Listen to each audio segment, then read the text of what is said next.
ہرقل شاہ روم نے اس کے پاس قریش کے قافلے میں ایک آدمی بلانے کو بھیجا، اور اس وقت یہ لوگ تجارت کے لیے ملک شام گئے ہوئے تھے۔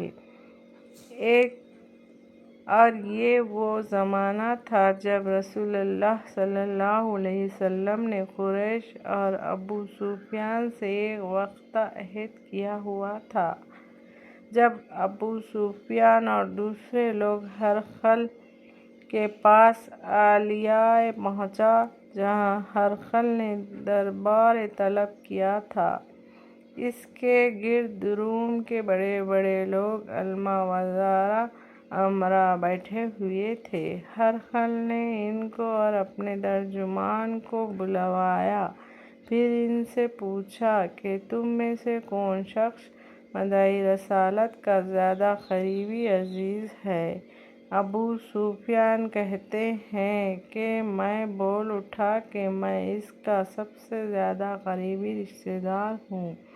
یہ سن کر ہرقل نے حکم دیا کہ اس کو ابو سفیان کو میرے قریب لا کر بٹھاؤ، اور اس کے ساتھیوں کو اس کے بیٹھ کے پیچھے بٹھا دو، اور پھر اپنے ترجمان سے کہا کہ ان لوگوں سے کہہ دو کہ میں ابو سفیان سے ایک شخص کے یعنی محمد صلی اللہ علیہ وسلم کے حالات پوچھتا ہوں۔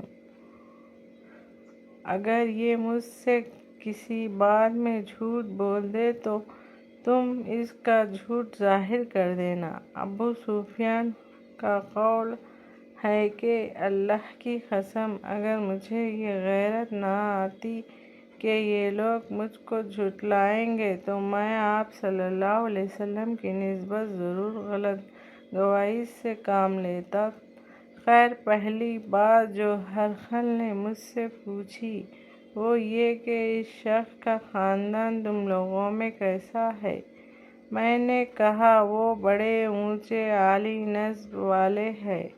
کہنے لگا، اس سے پہلے بھی کسی نے تم لوگوں میں ایسی بات کہی تھی کہ میں نے کہا نہیں؟ کہنے لگا، اچھا، اس کے بڑوں میں کوئی بادشاہ ہوا ہے؟ میں نے کہا نہیں۔ پھر اس نے کہا، بڑے لوگوں نے اس کی پیروی اختیار کی ہے یا کمزوروں نے؟ میں نے کہا نہیں، کمزوروں نے۔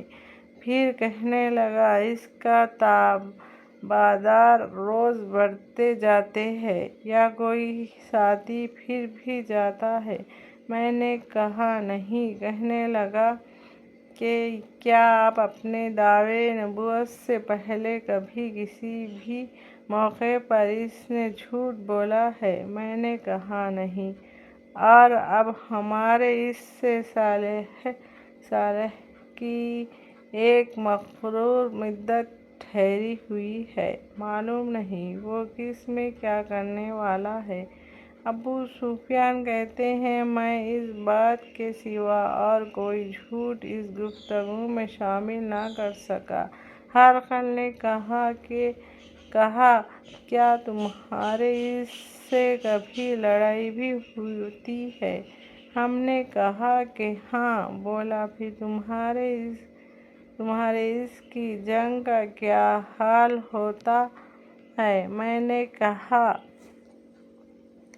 لڑائی ڈول کی طرح ہے، کبھی وہ ہم سے میدان جنگ جیت لیتے ہیں اور کبھی ہم ان سے جیت لیتے ہیں۔ ہرقل نے پوچھا، وہ تمہیں کس بات کا حکم دیتا ہے؟ میں نے کہا، وہ کہتا ہے کہ صرف ایک اللہ ہی کی عبادت کرو، اس کا کسی کو شریک نہ بناؤ، اور اپنے باپ دادا کی شرک کی باتیں چھوڑ دو، اور ہمیں نماز پڑھنے، سچ بولنے، پرہیزگاری اور صلہ رحمی کی حکم دیتا ہے۔ یہ سب سن کر پھر ہرقل نے اپنے ترجمان سے کہا کہ ابو سفیان سے کہہ دے کہ میں نے تم سے اس کی نسب پوچھا تو تم نے کہا کہ وہ میں عالی نسب ہے اور پیغمبر اپنی قوم میں عالی نسب ہی بھیجے جایا کرتے ہیں۔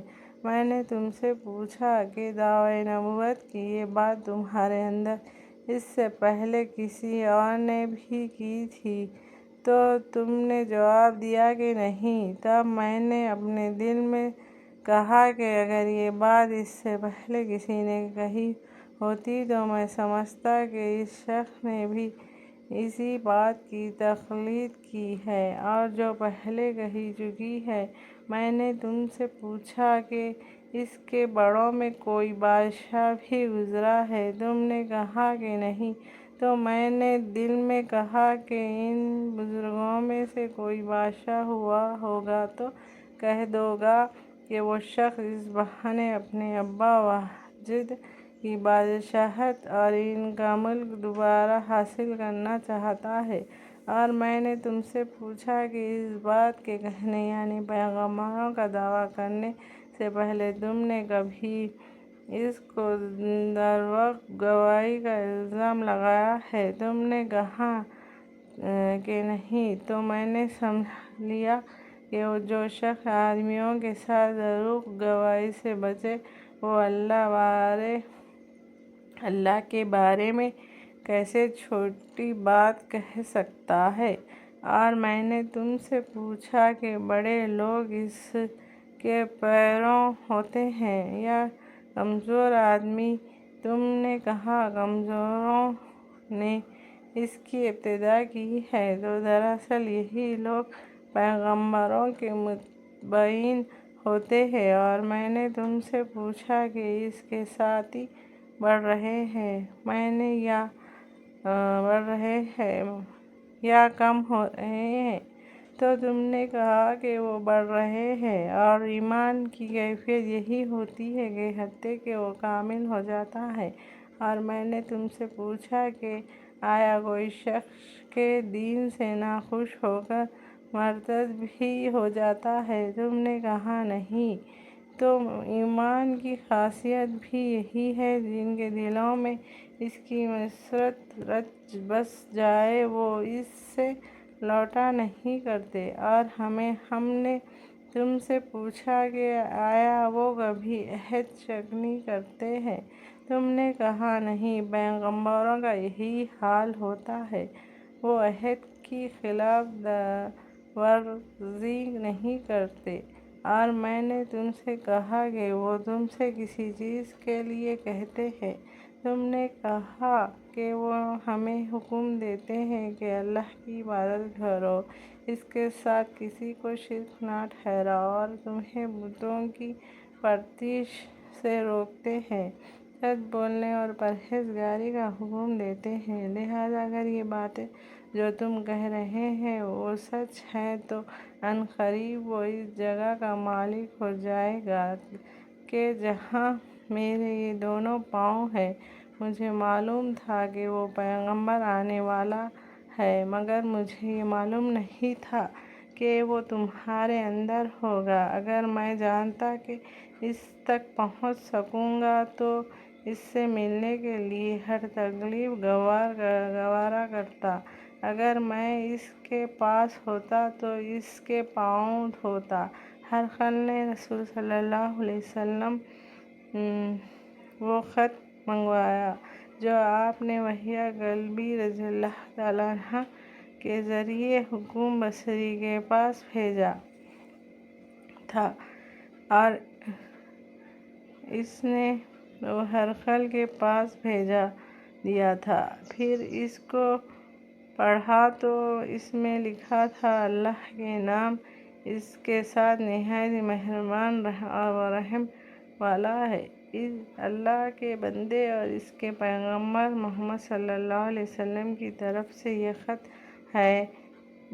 شاروم کے لیے اس شخص پر سلام ہو جو ہدایت کی پیروی کرے۔ اس کے بعد آپ کے سامنے دعوت اسلام پیش کرتا ہوں۔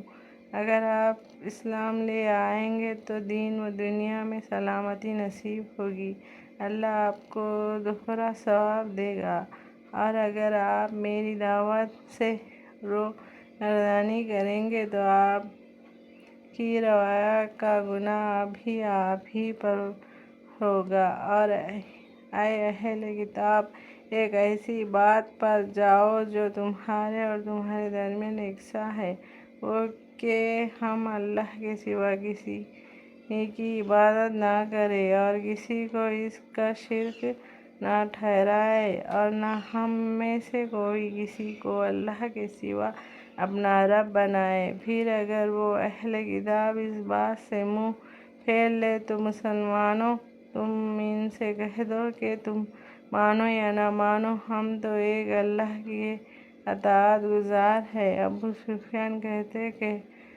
ہیں کہ جب ہرقل نے جو کچھ کہنا تھا کہہ دیا اور خط پڑھ کر فارغ ہوا تو اس کے ارد گرد بہت شور و غوغا ہوا، بہت سی آوازیں اٹھیں اور ہمیں باہر نکال دیا گیا۔ تب میں نے اپنے ساتھیوں سے کہا کہ ابو کبشہ کے بیٹے نبی کریم صلی اللہ علیہ وسلم کا معاملہ تو بہت بڑھ گیا، دیکھو تو اس سے بنی اصفر روم کا بادشاہ بھی ڈرتا ہے۔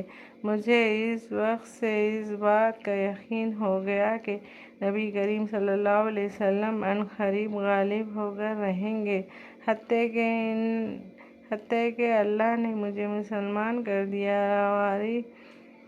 روائی کا بیان ہے کہ ابا النضر علیہ کا حکم ہرقل کا مصعب اور شقیق نصری کا الٹ پادری بیان کرتا ہے کہ ہرقل جب علیہ آیا ایک دن صبح کو پریشان اٹھا تو اس کے درباریوں نے دریافت کیا کہ آج ہم آپ کی حالت بدلی ہوئی پاتے ہیں، کیا وجہ ہے؟ ابا النضر کا بیان کہ ہرقل نجومی تھا اور نجومی میں پوری مہارت رکھتا تھا۔ اس نے اپنے ہم نشینوں کو بتایا کہ میں نے آج رات ستاروں پر نظر ڈالی تو دیکھا کہ